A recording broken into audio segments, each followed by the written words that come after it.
In America, the civil rights movement essentially began before the Civil War with the abolitionists. After the slaves were freed, the move towards civil rights sped up but quickly ran into the wall of Jim Crow laws and white power groups like the KKK. In 1909, the NAACP was founded and rejuvenated the push for civil rights. Early on, their main goal was to stop lynchings, which were commonplace and brutal during that time.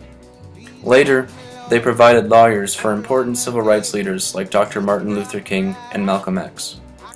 The most famous civil rights movement began in 1954 when the Supreme Court struck down separate but equal laws in schools in Brown versus the Board of Education.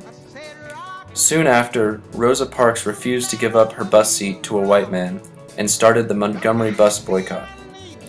This boycott made Dr. King famous.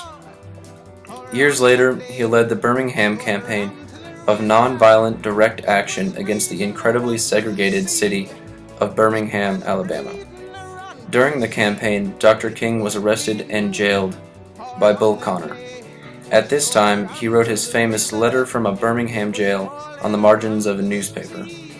This letter established Dr. King's philosophy on his civil rights movement, and he later wrote a book based on this letter titled Why We Can't Wait.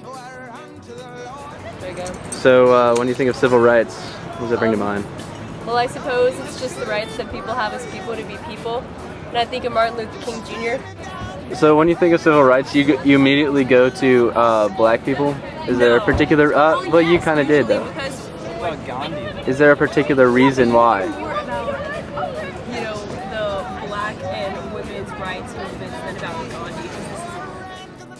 America took a huge step forward with the election of Barack Obama.